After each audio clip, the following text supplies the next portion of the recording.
You say you're fine, but I can see right through. You're holding your secrets for way too long. This can't keep going on. With every lie, they keep on hurting you, getting away with everything they do. This can't keep going on. No, we're gonna find them, and I'm gonna fight for you. They better start hiding. We'll be running with the lions, lions.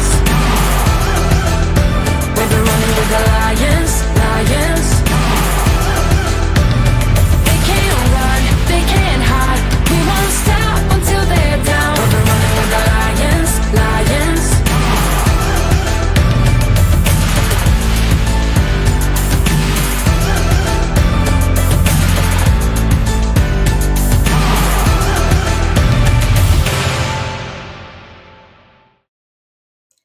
Hello, everyone, and happy Sunday, the last Sunday in March. I have to tell you, I didn't realize it was the end of March already. I don't know where the time has gone. But frankly, this last month, I've been traveling so much, and some days I don't know what day it is because I just get back and then life starts to take over. So in any case, I'm your host, Dr. Kalpana Sundar. This is Gloves Off. So for those of you who are new here, so happy to have you. You really tuned in on a very interesting episode today, so good for you. And for those of you who have been watching, welcome back. So today I have a very, very interesting comeback story to share. I mean, I have to tell you, I am pretty proud of myself for reinventing myself and dealing with difficult circumstances. But what I have done is nothing compared to what our guest today, Kyle Houston, has done. I mean, at 35, he was in prison. And we'll get into the story of why in a little bit. But from that, he really transformed his life into something really indescribable from that space that he was at when he was in prison at the age of 35. And to me, I love these kind of stories of transformation. I just thrive on it. And I'm so excited to get into this with you guys and with Kyle, of course. But before we get into all that, I obviously want to talk about one of our sponsors, Business Done Better. And if you check them out, businessdonebetter.co, they have a lot of different things available for business owners like a CRM. They have all kinds of automations available. It is a go-to platform for everything you need to run your business. They were predominantly for coaches, but now they also serve other clients as well. So if you're needing help in anything business related, automating systems or whatever, check them out at businessdonebetter.co. And then also, if you are looking for an accountant, I also want to introduce our second sponsor, and that is Elevated CPA.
Right. So we're back. And, I just remembered something I didn't remember for some reason, but I was thinking back to when I actually met Kyle. He was actually working at a company called the Speaker Lab. And I had gotten involved because I wanted to brush up my skills as a speaker because I was in a transition zone and I was very interested in speaking. I've done it my whole career as an ENT surgeon and as a med spa owner, but I wanted to change the way in which I spoke. I wanted to talk about different topics and whatnot. So that was how I met him. I just remember that for whatever reason. So Kyle, as I said, has such an interesting story of transformation, and he has really He's an author, he's a speaker. I read his book. It's called Patchwork Junkie. Wow. I have to tell you, there were moments where I had to put the book down because reading about his time in prison frankly scared me. So I had to stop for a bit and then pick it back up. But we're going to get into all kinds of fun details with Kyle. So let's welcome him to the show.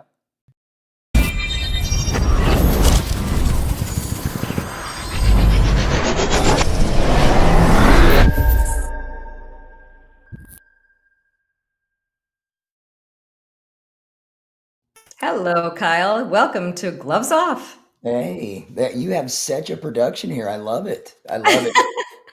Um, Well, can we start with kind of a disclaimer about my voice? Oh my goodness. of course, I meant to say that before, but yes. So I you're am wrestling with something that, thank God we're remote these days, right? But I just imagine Casey Kasem. That's who I normally sound like. You're not going to get it tonight. You're going to get more Wolfman Jack. I don't know if your viewers or people that follow you know who those people are, but anyway, we're gonna get through this and have a good time. I promise. exactly. Well, Yeah, listen, I want to just say, Casey Kasem. I mean, I used to wake up because I'm old enough. I used yeah. to wake up really early on Saturday morning, and I was ready with my stereo and my cassette tape to start taping America's Top 40. I wanted to pick all my songs. This was back before iPods and Spotify and all those things Back when back you in had the day. your cassette tape ready to get the song. Remember Mhm. that? Yeah. Yeah, yeah, You're not definitely. Red. You're not old enough for that. I know better. Oh, I, I think I'm older than you. I know you're not. We're not going to get into this, but I It's like promise. I'm sure I am. I win or Anyway, lose either way. Yeah. but yes, you do have a great voice. It's a little not perfect right now, but it's okay. And we will listen. If your voice gives out, we can end early. But I'm so excited to get into this story. And I mean, I don't even know where to begin. Maybe we start with how you got into prison. How to get into prison? Wow, you want to go right for the throat? Okay. This is gloves off. We just go right for it I love it. I love it. I immediately. love it. It would be fantastic if we could talk about the great stuff that I did. I always love leading with that, but that's okay. Oh, I, I see. no, no, Here's the no, thing, no. though. Yeah, Here's the thing. We could do a lot of great stuff, but it's the stuff we don't do right that leads to the biggest transformation in our lives. okay, Don't you agree? I do. And that's really why I want to start there. Not because I'm highlighting the things you didn't do right, but I think, and I've seen this in my life when I've just hit rock bottom and stuff really just went sideways. Mm. That's when I found my greatest strength. It's where I found my greatest power. It's where I found my greatest sense of self, resilience. That's why I want to start there, not to highlight your shortcomings. And by the way, I was joking. No, I know, I know. I do love But this. Hey, I'm kind of a big deal, but we don't start there ever on these podcasts. So yes, how did I get to prison? Drugs. Let's just start there. Nonviolent drug cases, but not a small amount of drugs. So I was a young entrepreneur at 23, 24 years old.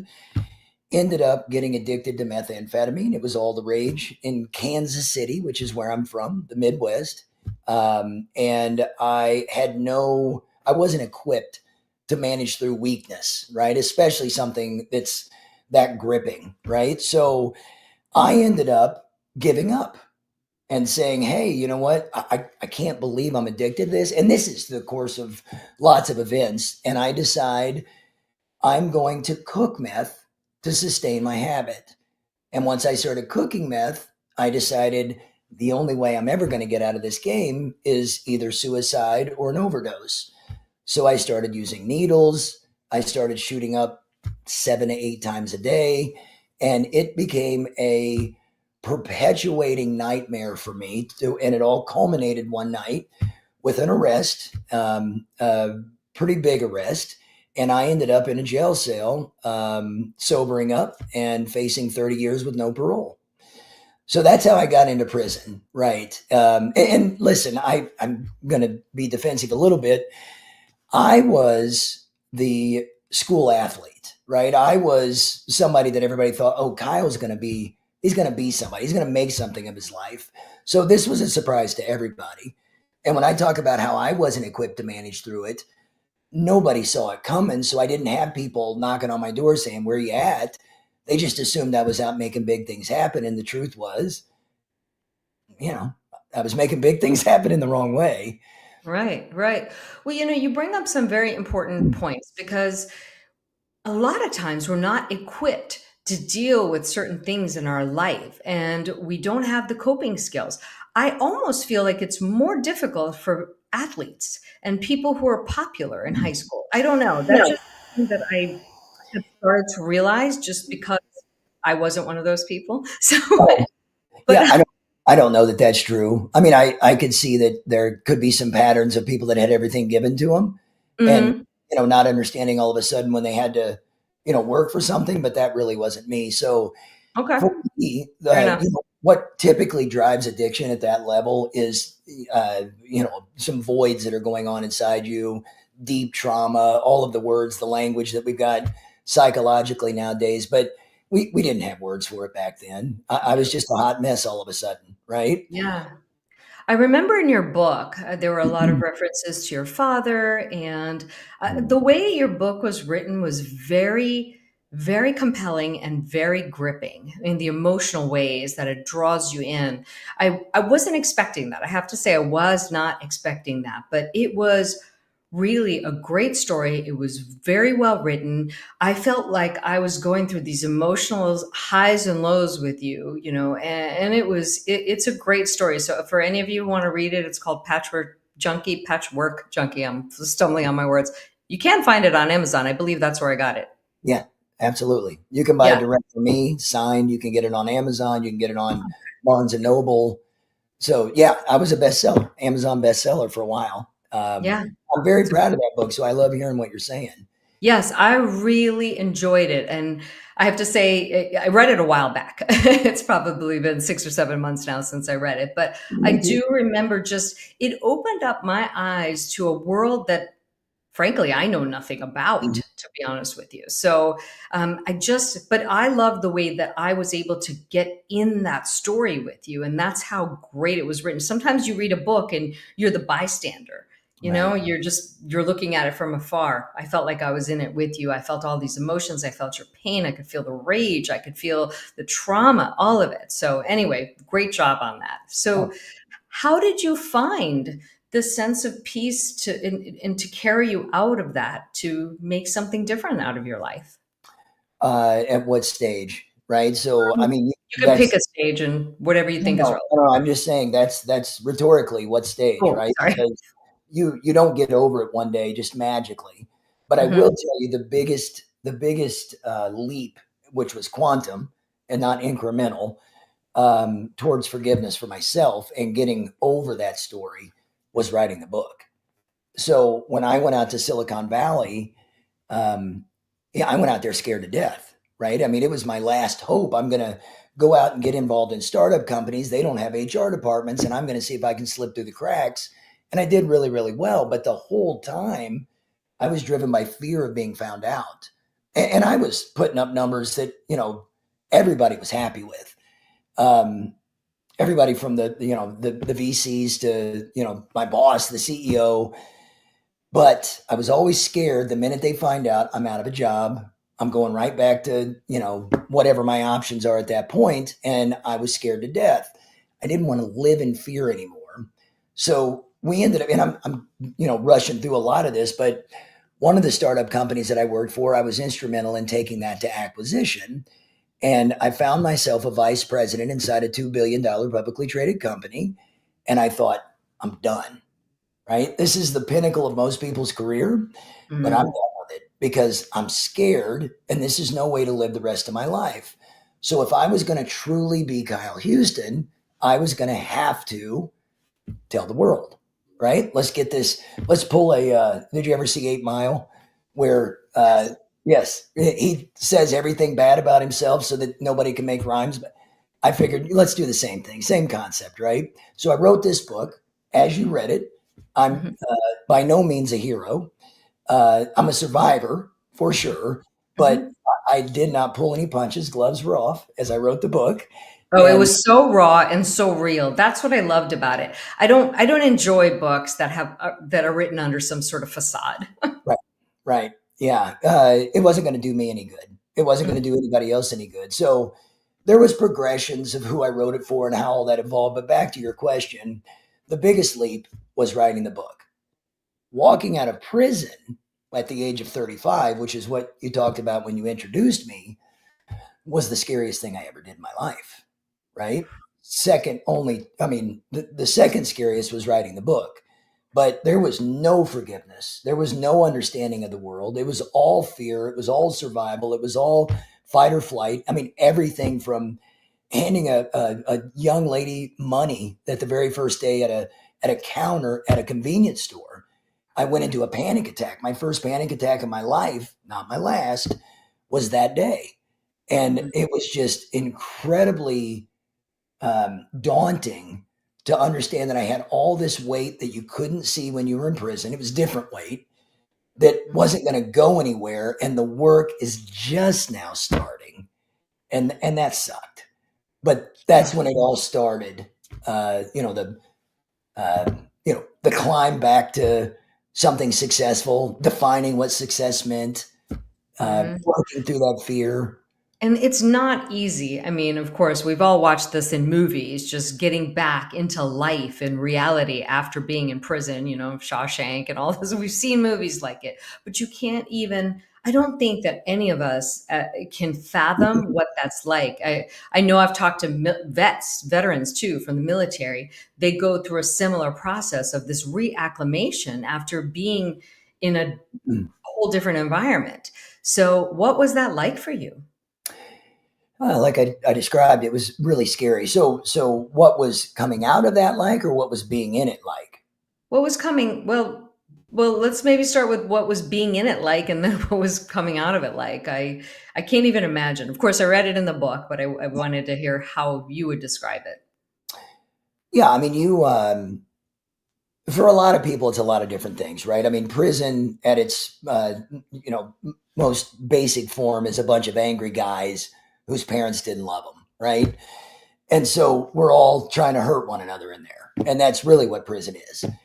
So you've Wow. got yeah, Never really thought of it like that, but I think you're spot on with that one. it It is, sounds and it's all about protection. It's all about honor. It's quite frankly, it's more primal, but not that much different than politics, right? Because there is politics in prison, and I mentioned that in one of my favorite spots. But the truth is, for me, it was a crash course in what hope really becomes in moments like that. Hope can be your albatross because you get let down a lot. Mhm. We can talk about how I was let down really, really badly with the second indictment, but you get to a point to where it's like, do I dare hope? That's a fool's game to hope when you're a convict, especially when you don't know when you're getting out, especially Mhm. when you're facing life.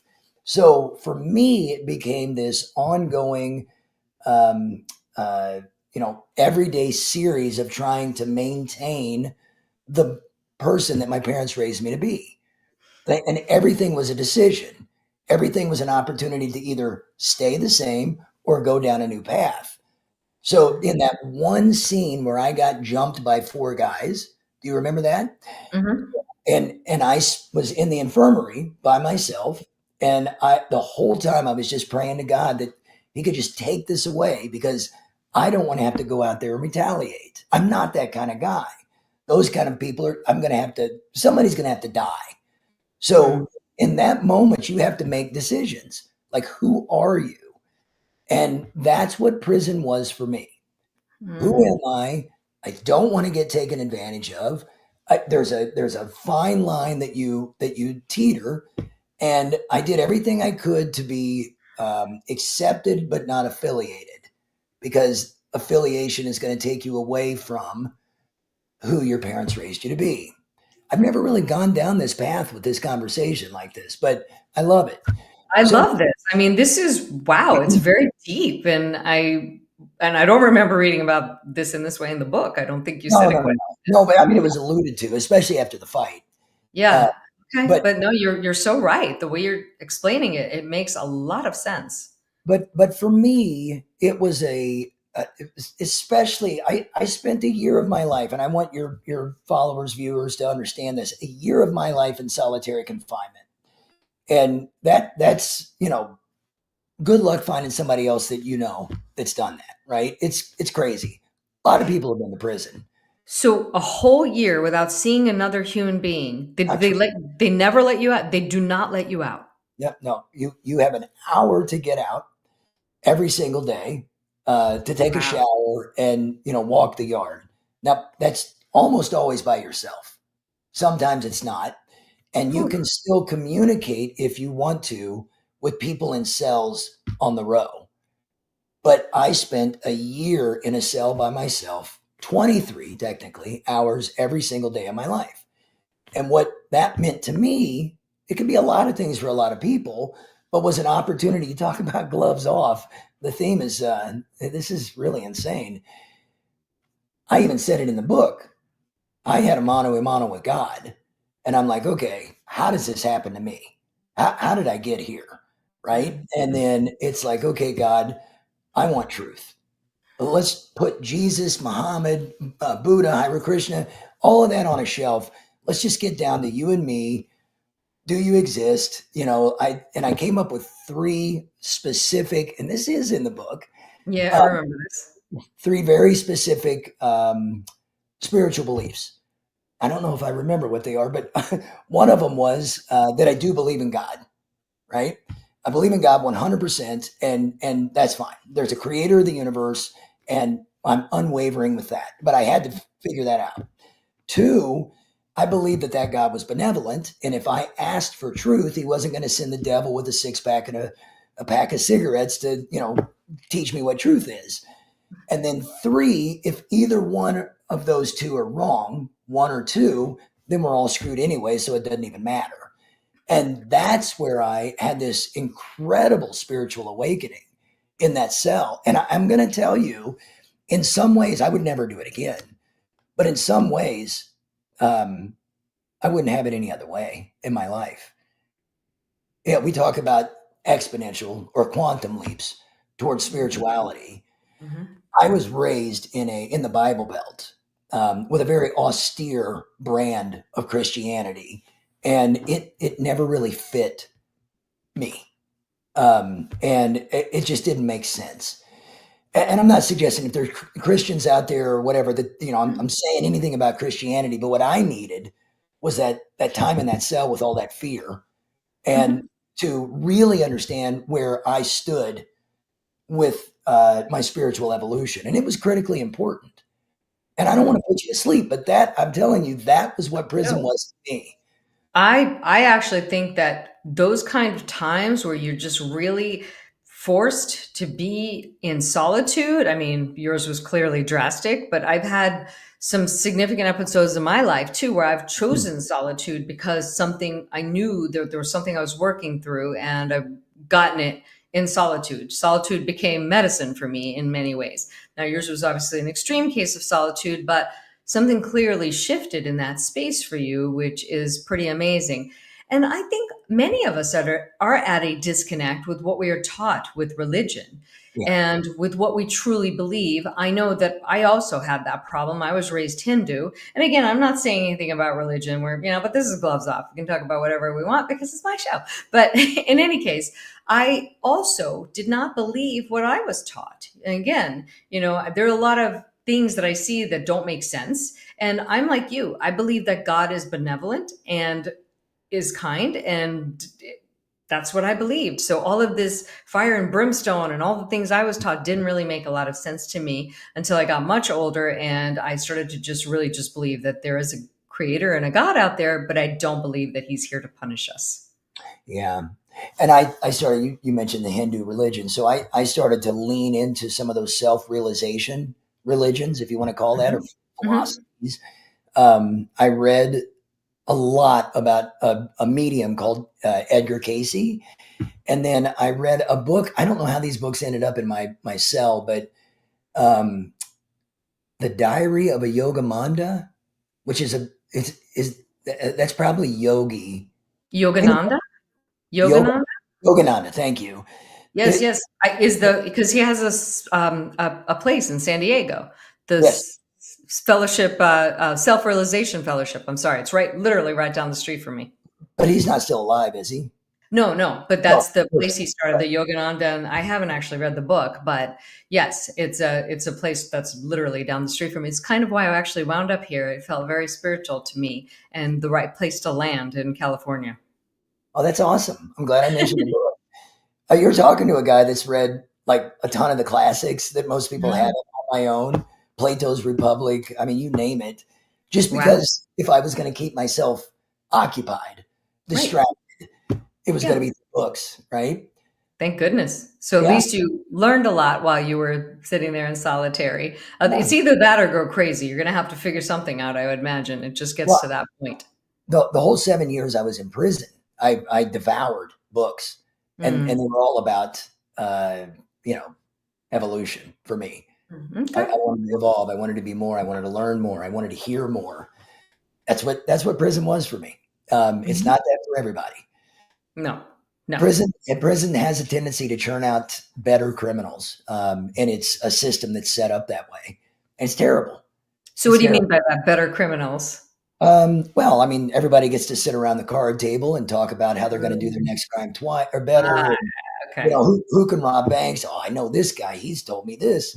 Mm. I never engaged in those conversations, and I was a meth cook, right? So everybody wanted to hear, oh, how do you do this? How do you do that? Guys, do you see where you're at? I mean, I was that voice. Do you Mm. understand? You're coming right back. Not me. Let's talk Right, about kids. Let's talk about everybody has kids. Let's talk right. about them. Let's talk about where you're at with God. I don't care. But those are the conversations I wanted to have all the time. And I did. And it seemed to be acceptable across the board with races, with religions. I really had some great conversations with Muslims, and they get pretty radical, and so do Christians in prison, right? Right. Interesting. Wow, you're pretty bold to bring up those kind of conversations You in don't prison. just show up, right in the middle of a parachute and say, "Hey, gang, let's talk about Muhammad." No, you get to know somebody, and they get comfortable, and you just talk about it. But it's Yeah. interesting, all of it, the Yeah. connection, how it's all interwoven. Yeah, and really, we're not really all that different. I know that we all think we are. I don't, but I think a lot of people out there really do think we're so different because we have so many majorly different beliefs. But I think fundamentally, so many of us are so alike. We're just trying to find our place in the world. We're trying to do good by the people that we love. We want to be loved, and we want to just live a happy life, right? I mean, it's not really that complicated. We all want generally the same things. I think we just go about it in different ways. Yeah, Maslow's hierarchy, Oh, it Maslow's hierarchy. Yeah, yeah. it affects everybody. I mean, Yes, it's consistent with everybody. So I think we're more alike than we are different, and in every absolutely. Absolutely. So tell us what once you got out of prison, how did you start to build your life back up? yeah, kind of like the way I grow organizations and startups. Really, I Mhm. just dive in and just start creating problems and fixing them. So I wouldn't consider myself lucky, but I went to a halfway house uh, Mhm. after 7 years of being in prison, and this is important to kind of lay a baseline. For 4 of the 7 years that I did, I didn't think I was ever getting out. So I faced a 30-year sentence in the state. You know, a couple of months before I got sentenced, the case went weak. We don't have to get into all those, but I ended up getting a 9-year sentence there. And then when I'm about to get paroled out, I got indicted and faced a life sentence and got shipped off to Leavenworth. So for 4 solid years, I thought, this is what God wants. I'm going to do the rest of my life in prison. So when I walked out after only doing 7, a lot of things had to happen, fall into place for this to take place for me. I was so emotionally beat up. My self worth was shot. Multiple prosecuting attorneys thought that I was bad enough to lock me up and throw away the key. So you start to, even when you say that's not me, you start to think that's what society thinks about me. So Mhm. when I walked out, scared to death of the world, I went to a halfway house, still with prisoners, right? Still with convicts that are getting out just like me. And I Mhm. went to a call center.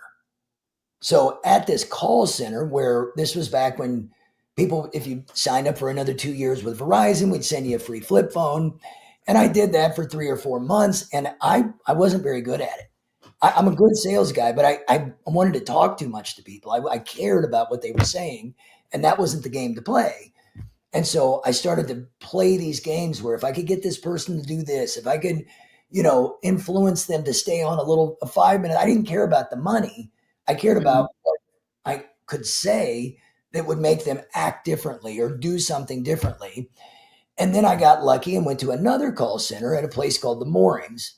And there, this was an upscale yacht chartering company, and Hmm. they had 14 yachts all over the world. I ended up working my way into the marketing department. And from the marketing department, I started meeting people that diesel electric propulsion was a big deal back then, yada, yada, yada. I end up becoming very interesting to a startup company that thinks I'm a bigger deal than I am. And I had a couple of people that I worked for corroborate that I'm a bigger deal than I am. And I went out to California and just started making it rain. Really. It sounds simple, but when I showed up in California, I thought, oh my God, I'm a fraud. Everybody can see right through me. Anytime they ask me a question, I got to say the littlest amount that I can, or they'll know. I'm Mhm. not educated. I don't have a degree. I just sent my first email a year and a half before I went out to California. Smartphones aren't invented yet. And I don't know what ROI means. I don't know what any business jargon means.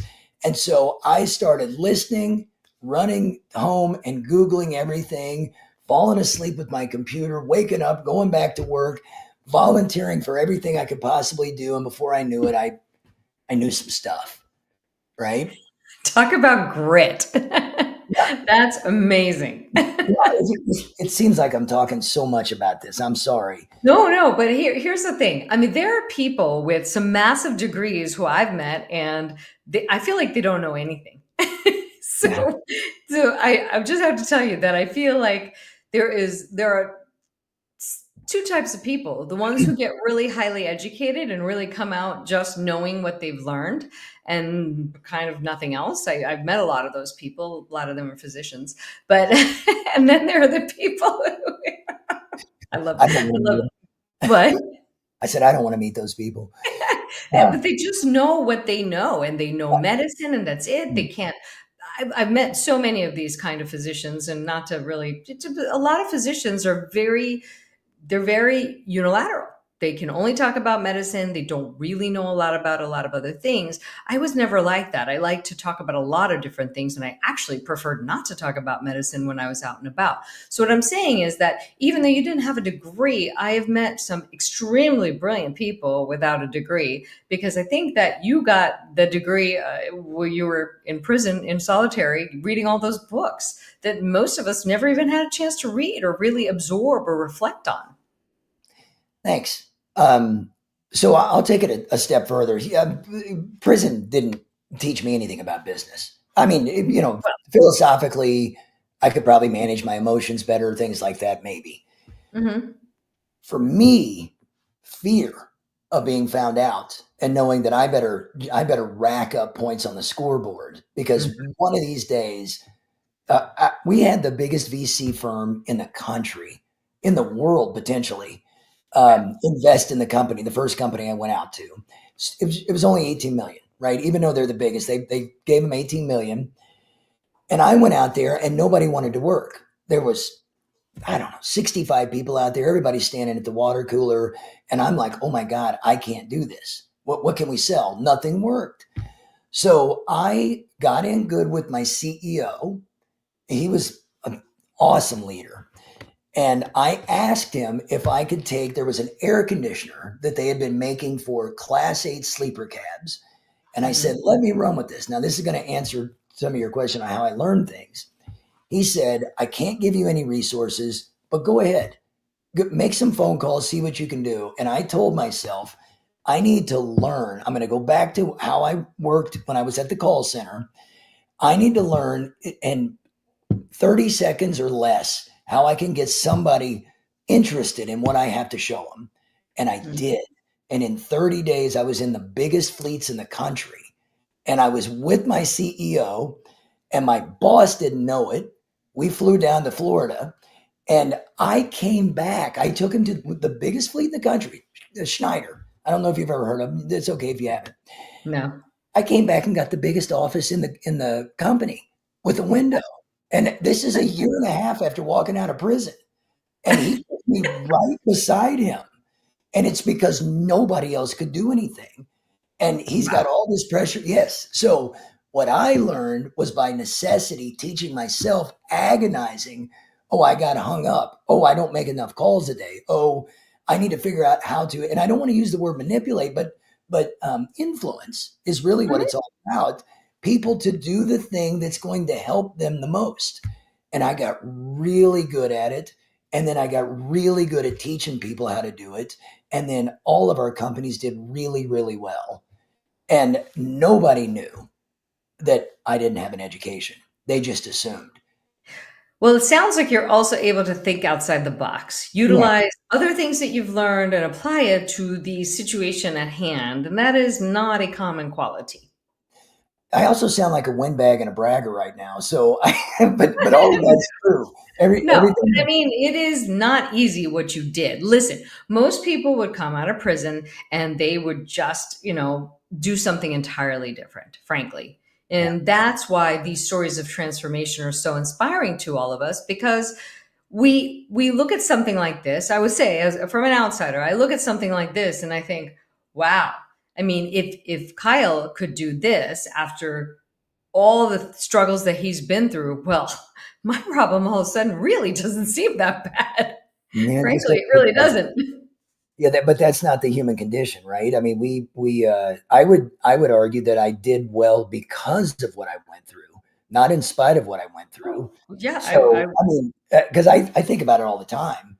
I mean, life's pretty cushy for me now. Not really, but it feels a little softer. I mean, I just had a stroke and all that other stuff, but oh, yeah, you had some things happen, I but did, I did. still, I But think this is happened to me too. I mean, I just as many things as I've gone through, I just feel that everything that happens, it gets stronger because of it. And I I'm less fearful about what could happen because there's enough behind me that already has happened that I I mean, think I'm less afraid of things. But we all have some fear, but we really can. I think as human beings, we have the ability to tackle and get past a lot more than we probably give ourselves credit for. I think that is probably a fundamental truth. that was literally what I told everybody on my sales team. You're capable of so much more than you're ever going to give yourself credit for. Mhm. And they didn't know my story, right? Once they Right. heard my story years later, they're like, "Ah, man! Every time you told me that, it's you had this conviction that I believed." And it's like, I know, Yeah. Like but I really meant it. I would love to give some credit to my wife, which is critically important. So, It yeah, yes. and it's okay if that's boring stuff, but I will tell you right now, I met her 4 months. Let's see, I met her, doesn't matter, 5 months after getting out. She didn't know, and we met at a boat show. I'll make this really, really short, Oh, but no, actually, I found this interesting, so don't make it too short. I don't know that no, I knew this, this. this isn't in the book. Yeah, I was gonna say, I don't think I knew this, so I wanna hear this because This the is book book I two. read, I wanna Yeah, hear this. yeah. Just so the audience knows, that book, Patchwork Junkie, goes all the way up to me walking out of prison. Right. Right, right. Book So I was like, I book don't know this. two, yes. Book two, it will be my success story. But meeting Jen is critically important to my entire path. So I met somebody that is beautiful and supportive and very compassionate about everybody, but also somebody that's going to call me on my shit. Right? She's just like that, and that's exactly what I need. And that's how we raise our kids, and that's how it is. Love you to death, She but she didn't know when you met her. You met her at a didn't boat know, show, but it and then wasn't. But it when did wasn't. she find out? So we met, hung out for 20 days. I left, and we were on the phone every day. She Mhm. moved in with me 40 days after meeting her. She came to visit me, and I told her, why don't you just get a job here, right? So we've never been apart after 40 days of meeting. And the first week she came down to visit me, I told her. And the reason I told her is because I said, if I ever have a daughter someday, I would want the me in this story to tell my daughter so she can make her own decision. And that was scary. And she was like, I don't care. She's like, I just care what you're like now. And I'm like, oh my God, I've been sweaty palms. I'm like rehearsing in the mirror how I'm going to tell you this. How do I downplay it? How do I sell it? All these things. And then I just ripped the band-aid off. And she goes, hey, I don't care. Wow. I love you for who you are today. And I mean, we've had a hell of an adventure for sure. And I That's love, amazing. How yeah. many years have you been married now? Well, so we met. I mean, we've been together for 20, right? Okay. It'll be 20 in October. Wow. We got married in '08. We always have to do the math because we never know how long we've been married. So Well, that's a great story. yeah, And then I think we also have to give some credit to your mother because you talked about her quite a bit in the in the book. Feel like yeah, we have to talk about your mother because there was a lot in there that, as a mother, of course, I would just feel her pain and reading the book just to see your son like this. I mean, it had to have been devastating for her. But it just, from the way you wrote it, it sounded that she was never giving up on you, and that's never. what moms do too. Yeah, I mean, I gave her every reason to, for Hmm. sure. But she I mean, wasn't going to give up. when she took me to rehab and then picked me up 3 days later, and I don't. I mean, I know it's been 6 or 7 months since you've read the book, but there's that one line that was kind of prophetic where I just closed my eyes and said, Mom, it would have been so much easier if you just gave up on me, which was Oh, the I last. remember. Yes. But it's like, she came to pick me up from a fire, took me to rehab. A couple days later, I was in a cop chase, and she had to, oh my God. And my mother is not, I was always so afraid that, that the book and the stories about my mom helping me was going to make it look like we're, you know, not that there's anything wrong with being from the trailer park, but that we were, white trash from Missouri or something. And the truth is, my mom is not that at all. Very No. proper to some degree. We're still from Missouri, man. You know, we got, But we got, that's the thing about unconditional love. It just uh, doesn't really matter what you do. She loved you for who you are. And on some level, I think she always, even while that was going on, my assumption while I was reading that was that she knew that somewhere deep down inside, even though there was no proof to back it up, that you would wind up in a different space because this wasn't really who you were. That was just my take on it. yeah, no, I'm glad you got that from it. I mean, my mom and I have our thing, and there's a lot of reasons she came. Some of it she probably felt guilty about. We used to Mhm, saw the relationship with my stepdad, mhm, who I loved dearly and looked up to as he was my first god, you know, mhm. was my stepdad, and he wasn't very good to me. Uh, No. but I know he loved me. It's such a crazy story Well, because we one thing about parents, and I mean, as a parent, I know we can all appreciate this. I think you get to a point in your adult life that you start to look at your parents because they're not perfect and they've done a bunch of things that you're not real thrilled about when you look back at it, but you know that they did the best that they could. And that for me was a transformation in my adult life because again, I looked back at my parents and I could point out 100 things they did wrong easily. And now I just look at them and I just know that they did the best they could. They did what they thought was right and they were flawed just like I'm flawed. I'm sure my children might find 100 things, hopefully not 100.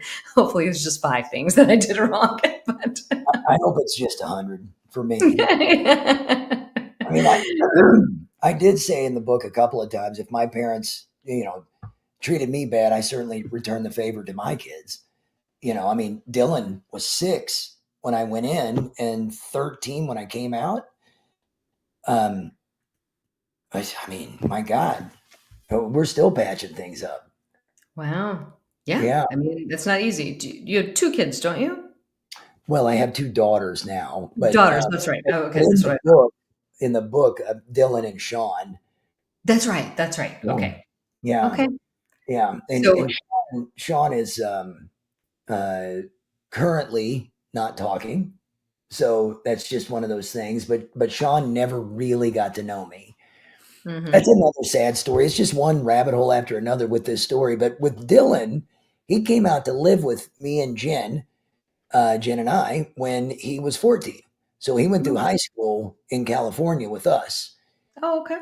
Yeah, I don't know if you know the Bay Area. I can't remember where you're at, I'm but in San Diego, so I know the Bay Area, but not that well. I mean, I've been there many times to visit, but I've never lived there.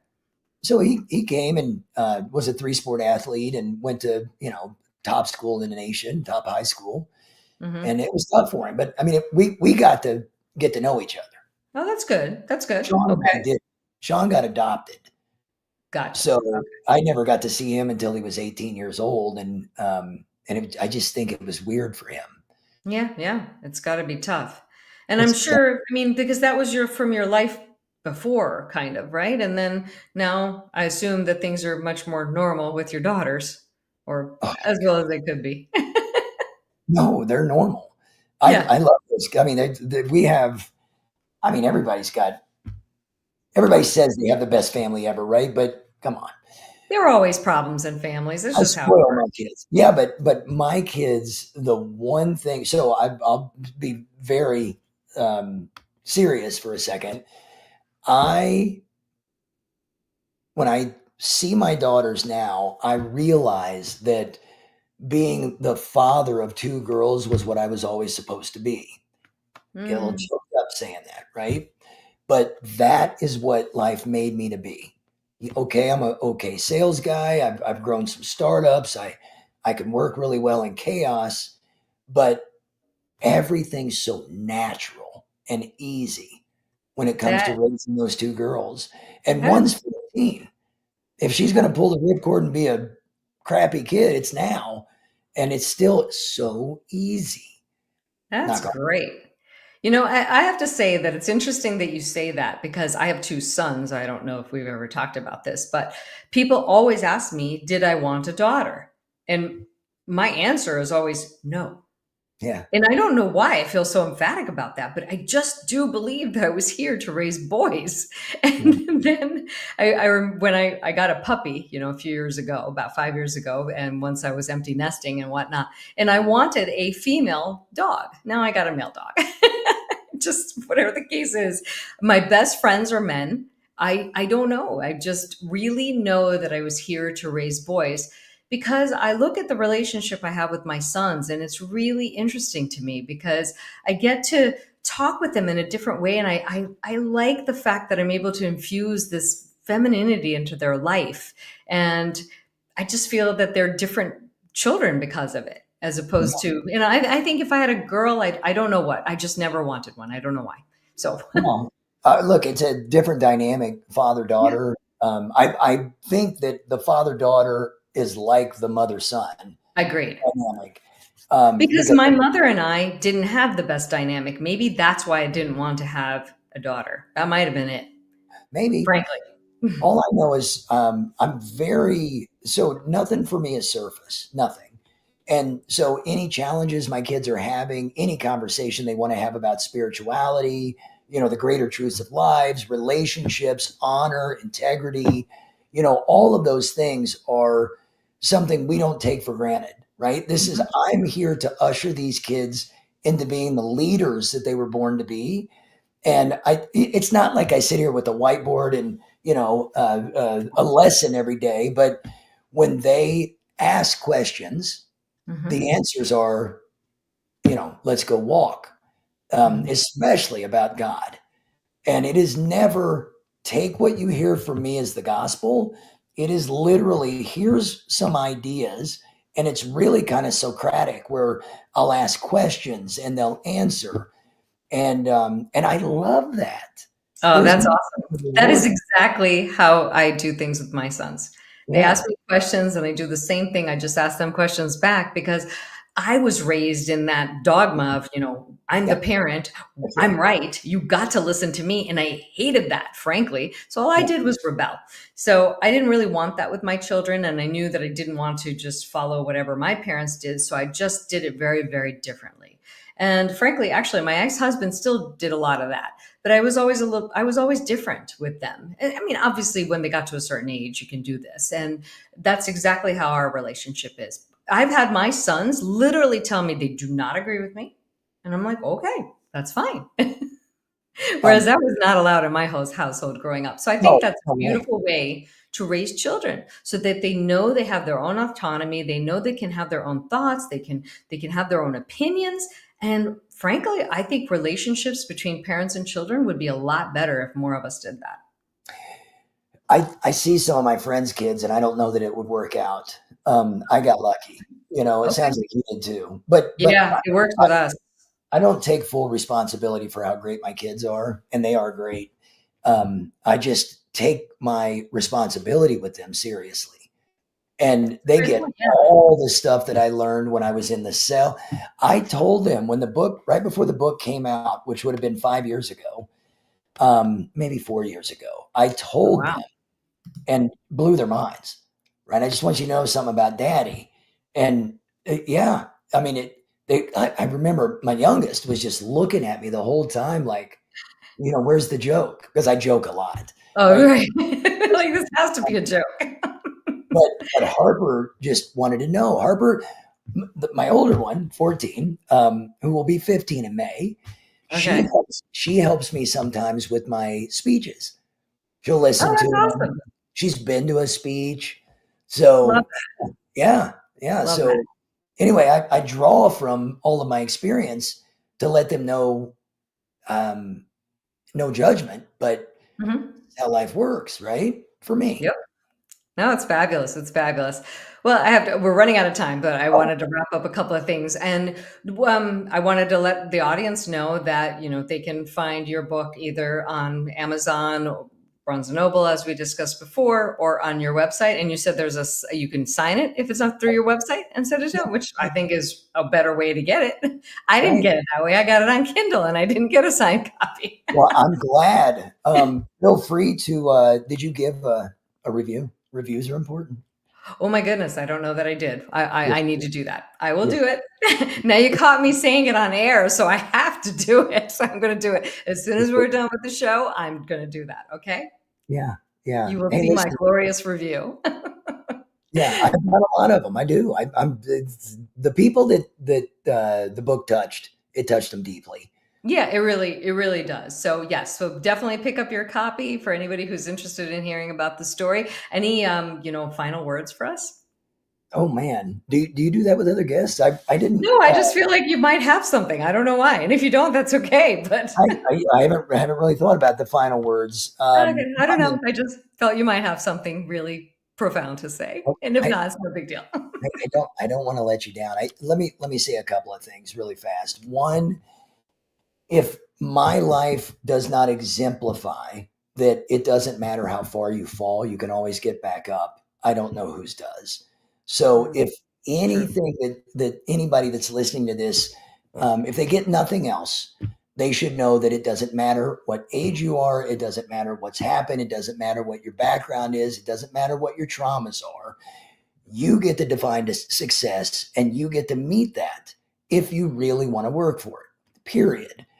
We didn't get into my last year of my life, which has been very, very difficult, but it always gets better. Yeah, That's that's so what I true. would leave people with. Now, that's trite, and I know a lot of people No, say it, it's but true though. It it is is true. There's still so many true. times in life where I just thought it's never going to get better, and I swear it always did. So we have Just to ride life like a wave. We have to take the lows and the highs and just accept it all. Because without the contrast, how will we know which one is which, right? So. And with that, I have to say thank you so much for joining us on Gloves Off. It was an absolute pleasure. And you know what? Maybe we'll have you back on and we can see where you are in a year or something. So, and I will write that review as soon as I get done. okay. And I'm glad We'll your have voice made it. yeah, me too. All right. Have a great night, guys. So thank you so much for joining us today. Bye Thanks. bye. Well, I hope you guys enjoyed that. And what a transformative topic. I mean, I love it. And I was excited for this. And I've been excited for this interview for quite some time. Next week, I'm interviewing Jessica Conti. She is the founder or one of the co-founders of Beyond the Hustle. We're going to talk all about that next week. You'll get to meet her. She's a lovely lady that I have met actually just recently here in San Diego. And she's up to a lot of great things. So we will see you next week for another episode of Gloves Off.